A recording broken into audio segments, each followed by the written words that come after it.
네, 안녕하십니까. 비전 교육학입니다. 이번 시간에는 교육 철학 파트에서 뭐가 나올지 한번 살펴보겠습니다. 철학 파트 나올 확률이 낮은 건 맞아요.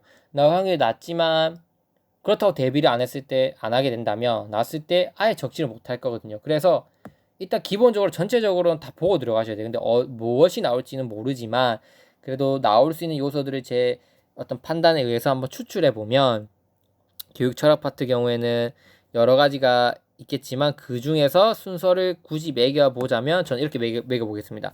교육 철학 출제 예상 요소 순위는 피터스의 교육의 준거, 그리고 실전주의 교육 철학, 본질주의, 재건주의 교육 철학의 기능, 저는 이게 나올 확률이 좀 높다고 생각합니다. 그래서 그 중에서 피터스의 교육 준거가 제일 나올 확률이 높고, 그 다음 실존주의, 본질주의, 재건주의 교육 철학 의 기능, 그리고 진보주의와 내재적 목적과 외재적 목적, 그리고 실제론, 그다음 자연주의, 포스트 모더니즘, 이 부분이 좀 나올 확률이 그 다음으로 되지 않을까 이렇게 생각을 해보았습니다.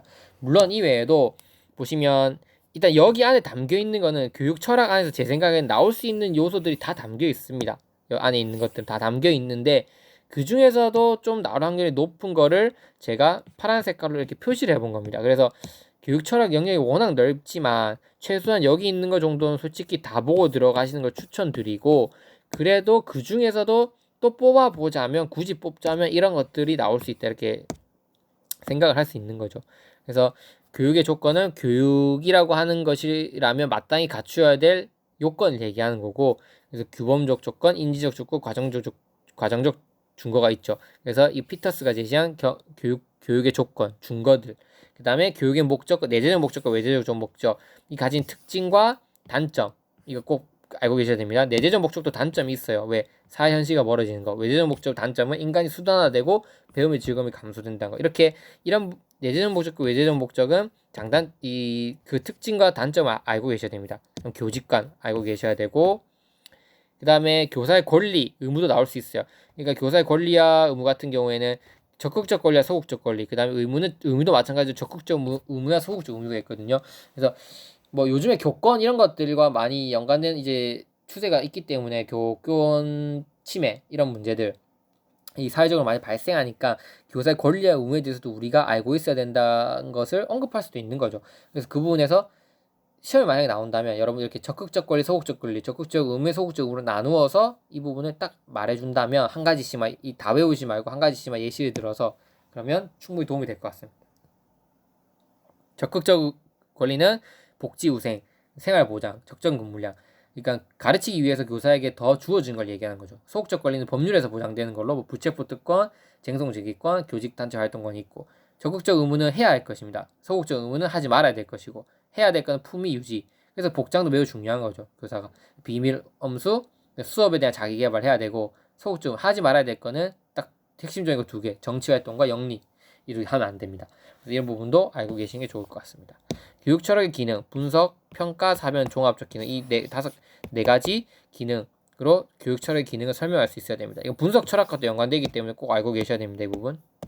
그리고 관념론에서는 항상 관념론, 실제론 이런 교육론들의 이 철학적 이념보다는 철학적 가장 핵심 포인트와 그것이 가지고 있는 어떤 교육 방법을 파악하는 게 제일 좋습니다. 그래서 관념론의 대표적인 건 소크라테스의 문답법이 있고, 실제로는 아리스토텔레스인데 아리스토텔레스가 주장한 뭐 교사 및 교육 방법이 있어요. 근데 이게 좀 파악하기 어려울 수 있습니다. 하지만 기본적으로 관념론이 무엇이고 거기에 대해서 교수학습 방법은 어떻게 되냐 이 정도는 알고 계셔야 됩니다. 그래서 교사상은 교사가 모델링이 돼야 된다는 게 관념론의 가장 핵심 포인트고, 그리고 관념론은 대표적인 학자 소크라테스고, 소크라테스는 지행합의를 주장했거든요. 알고 있으면 선을 행할 수밖에 없다.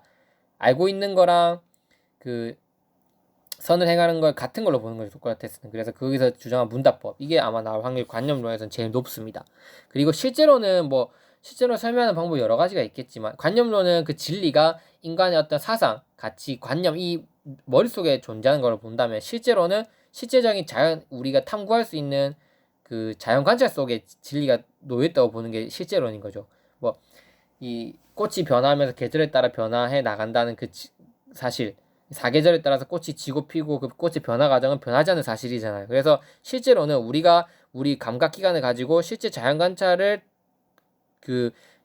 통해서 진리를 획득 가능하다고 보는 게 실제론입니다. 관념론은 그와 다르게 뭔가 이성적으로 상상하고 사고하고 이런 것들을 통해서 진리를 얻을 수 있다고 보는 거죠. 절대적 진리가 정해져 있고.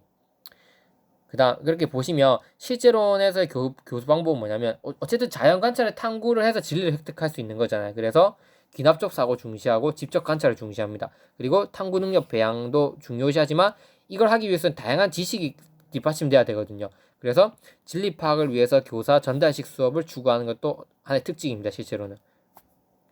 그 다음에 자연주의 대표적으로 루소가 있습니다. 여러 가지 있겠지만 루소는 개별화 교육, 직관의 원리, 소극적 교육에서 적극적 교육으로 그다음 정원사 같은 역할을 하기 바랍니다. 마치 아이들이 자아실현을 우리 씨앗이 클 수 있도록 서포트해주는 역할을 해야 된다는 거죠.